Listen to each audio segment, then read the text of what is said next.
Hello dear students. आज हम बात करेंगे BA first year, BSc first year, BCom first year के स्टूडेंट्स का, जिनके फाउंडेशन कोर्स में English language and Indian culture का एक पेपर होना है, जो सभी के में होना है। फाउंडेशन कंपलसरी है ना। तो उसमें हम उसके सिलेबस को आज डिस्कस करने वाले हैं, क्योंकि किसी भी एग्ज़ाम को देने के लिए सबसे महत्वपूर्ण होता है उसका सिलेबस। जब तक हम उसके सिलेबस को नहीं समझेंगे तब तक हम ये नहीं समझ पाएंगे कि हमें क्या पढ़ना है और क्या नहीं पढ़ना है। ठीक है, तो हम स्टार्ट करते हैं आपके BA first year, BSc first year, BCom first year के लिए आपके फाउंडेशन कोर्स में English language and Indian culture के पेपर का सिलेबस डिस्कशन, जिसमें आप जैसे कि आप स्क्रीन पे देख रहे होंगे कि आपका जो पेपर है, इसमें जो आपके टॉपिक्स हैं, यूनिट 1 है, इसमें आपका टॉपिक है अंडरस्टैंडिंग इंडियन कल्चर, जिसमें बेसिकली आपको क्या पढ़ना है कि जो भी इंडियन राइटर्स हैं उनके वर्क्स पढ़ने हैं। जैसे कि इसमें दिए हुए हैं रविन्द्रनाथ टैगोर जी दिए हुए हैं, उनका वर्क जो है where the mind is without fear. ठीक है, तो इसमें आपको क्या पढ़ना है, इसमें आपको रविन्द्रनाथ टैगोर जी के बारे में पढ़ना है और उनका ये जो वर्क दिया हुआ है इसकी समरी को पढ़ना है। बेसिकली पूरे वर्क को पढ़ना है, लेकिन आप उसको अच्छे से उसकी यदि समरी पढ़ लें तो आप सारे क्वेश्चंस को कर सकते हैं। ऐसे ये जो पांचों राइटर और उनके वर्क्स दिए हैं, इनको आपको सभी राइटर्स को पढ़ना है, उनके वर्क्स को पढ़ना है। जैसे कि स्वामी विवेकानंद की शिकागो स्पीच दी हुई है ना, 1893 की, तो आपको उसको पढ़ना है, उसकी समरी को अच्छे से पढ़ लेना है, एक दो बार लिख के देख लेना है, ताकि जब एग्ज़ाम में उससे क्वेश्चंस आएँ तो आप उनको लिख पाएँ।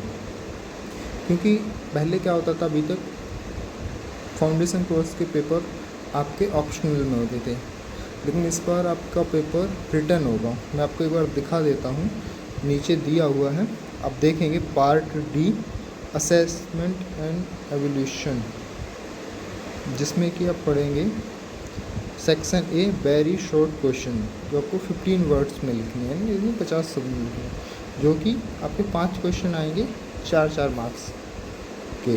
ठीक है, इसके बाद सेक्शन बी है शॉर्ट क्वेश्चंस, जो आपको 200 शब्दों में लिखना है, 200 वर्ड्स, है ना। इसमें भी आपको 5 क्वेश्चंस आएंगे और 5 क्वेश्चन आपके 10-10 नंबर के रहेंगे।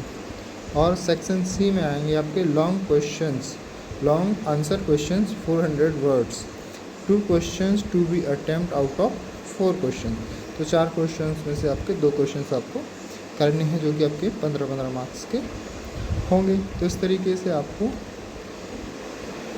इसके अकॉर्डिंग ही आपको सारी तैयारी करनी है। तो इसके लिए आपको क्या ज़रूरी होगा कि आपकी सभी वर्क्स की समरी को एक बार ज़रूर लिख के देख लें, जिससे कि आप आसानी से उनकी समरी को, जब क्वेश्चंस आएँ तो उनको अटेम्प्ट कर पाएँ। ठीक है, हम बात करते हैं कौन कौन से वर्क्स को आपको पढ़ना है। रविन्द्रनाथ टैगोर का where the mind is without fear पढ़ना है, स्वामी विवेकानंद जी का जीवन परिचय पढ़ना है और उनका शिकागो स्पीच की समरी को पढ़ना है। आर के नारायण, जो फेमस राइटर हैं, Indian writer R K Narayan, उनका एस्ट्रोलॉजर्स डे पढ़ना है ना। Introduction to Sundarkand of Valmiki Ramayana, है ना। तो जो सुंदरकांड है आप सभी जानते होंगे अच्छे से, तो उसको भी आपको पढ़ना, उसकी जो इंट्रोडक्शन है उसको आपको अच्छे से पढ़ना है। और ए एल वशम का the wonder that was India, इसको भी आप ए एल वशम को भी पढ़ना है, the wonder that was India इस वर्क की समरी को भी पढ़ना है। ठीक है, इसके बाद हम आगे डिस्कस करते हैं, आपके यूनिट 2 को देखते हैं। आपके यूनिट 2 में है कॉम्प्रहेंशन स्किल्स, जिसमें कि रीडिंग टेक्निक्स, है ना, आपको पढ़ना है। जैसे कि अपनी पढ़े होंगी ना पैसेजेस हम जिनको बोलते हैं, उनको पढ़ के उनके क्वेश्चंस के आंसर देने होते हैं, तो उसके लिए भी आपको प्रैक्टिस करना ज़रूरी होता है। ठीक है, identifying the main idea and theme, किसी वर्क, किसी भी पोएम को, किसी भी पैराग्राफ को पढ़ के उसमें क्या मेन आइडिया है, क्या मेन थीम है, ये पढ़ना। Making inference and drawing conclusion, वही जिसको हम आपने यदि 12th में पढ़ा होगा तो समरी वगैरह, है ना, तो वैसे निकालना है ना। Analysing unseen passages on Indian history, society and art, है ना, वो ये पैसेज है ना, इंडियन हिस्ट्री पे, सोसाइटी पे, आर्ट पे जो पैसेज आएंगी उनको आपको सॉल्व करना है, जो कि आप आसानी से कर सकते हो। यूनिट 3 आएगा आपका बेसिक लैंग्वेज एंड स्किल्स, जो कि ग्रामर का पार्ट है जिसमें आपको पार्ट ऑफ स्पीच पढ़ने हैं, article, subject, verb, agreement, tenses and their applications, है ना। तो ये आपको ग्रामर में पढ़ना है।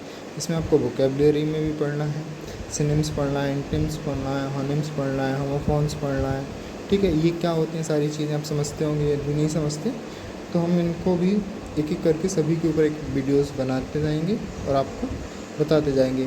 वन वर्ड सब्स्टिट्यूट्स पढ़ना है, वर्ड फॉर्मेशन पढ़ना है, सफिक्स प्रीफिक्स पढ़ना है, ठीक है।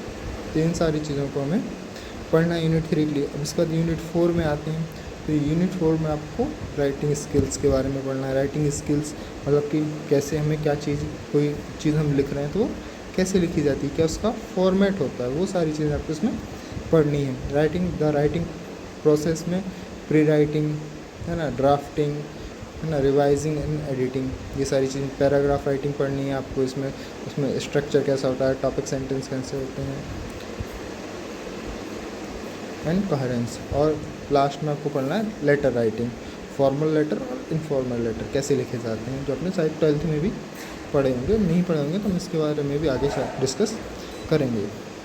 इसके बाद आता है आपका यूनिट 5 जिसमें आपको दिया गया है सिचुएशनल कन्वर्सेशंस, है ना, जिसमें आपको मीटिंग, ग्रीटिंग, इंट्रोडक्शन, शेल्फ, है ना, आप अपने आप को कैसे इंट्रोड्यूस करते हैं उसके बारे में पढ़ना है। Introducing people to one another, एक पर्सन को दूसरे पर्सन से आप कैसे इंट्रोड्यूस कराते हैं उसके बारे में पढ़ना है।